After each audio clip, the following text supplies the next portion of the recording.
Hindi tayo makaasa ng hustisya doon dahil hindi natin maasahan na magiging buo ang kwento doon kahit ang husay-husay ng pagkakadepensa ni Attorney Kaufman at pagkakapresenta doon sa presentation of charges. Ang nakikita rin natin dito sa pangangalap ng kanilang mga investigasyon at sinasabing ebidensya, pumunta rin naman sila dito. Hindi pa malinaw kasi tinatanggi ng gobyerno na nakipag-ugnayan pero nabuko na nakipag-usap, pero kung susumahin mo, pumunta pa rin sila dito. So anong kaibahan kung sasampan siya ng kaso rito, ang kapangyarihan ng gobyerno na ginamit nila, na nakita natin nung ginamit nila doon sa paghatid mismo ng dating Pangulo sa ICC, kung yun ang gagamitin nila para makapangalap ng ebidensya, nakikita nilang may ebidensya, hindi po ba mas yun, kapani-paniwala? Tama po yan. Kaya hindi tayo makaasa ng hustisya doon dahil hindi natin maasahan na magiging buo ang kwento doon kahit ang husay-husay ng pagkakadepensa ni Attorney Kaufman at pagkakapresenta doon sa presentation of charges. Ang akin tanong doon, naiintindihan ba ng mga puti ito?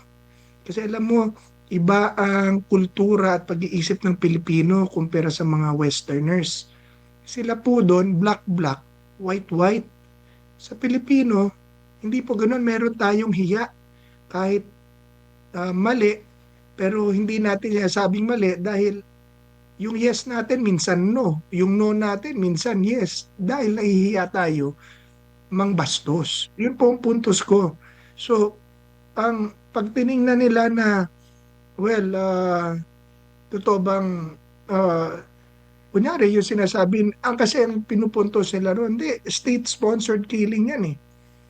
Kahit naiintindihan natin na yung mga bigkas, yun ang ebidensya nila eh, yung mga salita ng Pangulong Duterte, naiintindihan natin na these were warnings, strong warnings against drug lords and gangsters and corrupt officials. Hindi ito isang order na papatayin, patayin nyo lahat yan. Ang lagi niya sinasabi, kung sisirain nyo ang aking bansa, papatayin ko kayo. Pero pagka sinabi mo sa puti iyon, ano sabihin ng puti, oh, patay, papatayin daw. Pero pagka napakinggan niya ng mga Pilipino, hindi yun ang ibig sabihin nun. Ang ibig sabihin nun, huwag mong gawin yung masama at yung krimen dahil mapapahama ka or baka ikamatay mo. Which is effective. It was effective. It did the job, sir. It did the job. Ang daming mga drogista at mga kurap na tumigil sa kanilang operation. Ang daming nagbagong buhay. 1,200,000 ang sumuko ng mga user at pusher. It was effective. Ibig sabihin, kung noon, let's say, because of the strategy and the way the President Duterte handled the anti-drug campaign, kung baga, dumali ang trabaho ng pulis at PDEA. Dahil kung noon 1,000 ang kalaban nila, natakot na yung 900, 100 na lang ang hahabulin nila dahil yung 900 sumuko na. That's how effective it was. And the moment na tinanggal yun ngayon, na-realize ng mga dating mga sindikato na wala na ang anti-drug campaign, wala na ang anti-corruption campaign.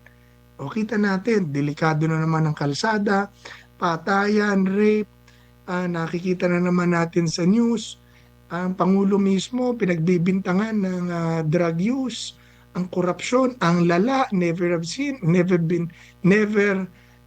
cannot compare to any other administration sa laki. Because nawala yung kinatatakutan na kampanya ng Pangulo which was against drugs and corruption. So it was effective. Naintindihan ba ng ICC yan?